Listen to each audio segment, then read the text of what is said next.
આગળ છે સિરોકો અને હર્મેટન. સિરોકો અને હર્મેટન. આફ્રિકા ખંડની અંદર એક રણ પ્રદેશ આવેલો છે, સહારાનું રણ. સહારાના રણ ઉપરથી આ પવન આવે છે. વિચારીને કેવું, સહારાના રણ પ્રદેશ ઉપરથી આ પવન આવતા હશે તો કેવા હશે?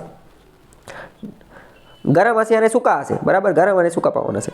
તો સહારાના રણ ઉપરથી આવશે અને ભૂમધ્ય સમુદ્રના કિનારે ઇટલી, સિસલી અને સ્પેનમાં પહોંચી જશે. ઇટલી, સિસલી અને સ્પેનમાં ત્યાં સિરોકો તરીકે ઓળખાય છે, સિરોકો તરીકે. ભૂમધ્ય સાગર, મેડિટેરિયન સી જે બરોબર વચ્ચે આવેલો છે, એની ઉપર થઈ અને આવતા આ પવનો, ભૂમધ્ય સાગર ઉપરથી થઈ અને આ પવન આવે છે. તો હવે એ પવન કેવા બનશે? ભૂમધ્ય સાગર ઉપરથી પસાર થઈ અને જશે એટલે કેવા ભેજવાળા પવન બની જશે. અને ભેજવાળા પવન બની જશે એટલે અહીંયા વૃષ્ટિ, વરસાદ જોવા મળશે, બરાબર. અને ધૂળસભર, કેમ? કારણ કે પહેલાં રણ ઉપરથી આવ્યા હતા. તમે વિચારો, સૌથી પહેલાં સહારાના રણ પ્રદેશમાંથી એનો ઉદ્ભવ થયો, ત્યાંથી નીકળ્યા એટલે ત્યારે એ ગરમ અને સૂકા હતા.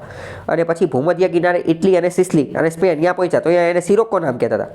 પછી એ ભૂમધ્ય સાગરમાંથી પસાર થયા એટલે ભેજ પ્રાપ્ત કર્યો અને પછી વરસાદ આપ્યો. પણ હારે ધૂળ તો હશે જ તેને, કેમ? કારણ કે રણમાંથી ઉપાડી હતી ધૂળ એ, બરાબર, ખ્યાલ આવ્યો?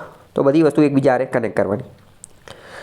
સહારાના રણ પ્રદેશ પરથી દક્ષિણે ગિનીના અખાત તરફ વાતા ગરમ, સૂકા અને ધૂળ ભર્યા પવનો હર્મેટન તરીકે ઓળખાય છે. વિસ્તાર યાદ રાખી લેવાનો. હર્મેટન ક્યાં? તો કે સહારાની આજુબાજુનો વિસ્તાર, એ પવનો. ગિનીના વિસ્તારમાં રહેતા લોકો ગરમ અને ભેજવાળા પવનોથી ત્રાસીને બીમાર પડે છે. એ સમયે હર્મેટન પવનોથી અહીંના લોકોને રાહત મળે છે, બરાબર. ત્યાં ખૂબ જ ખતરનાક ગરમી હોય છે, પરંતુ આ હર્મેટન પવનો એ શું કરે છે?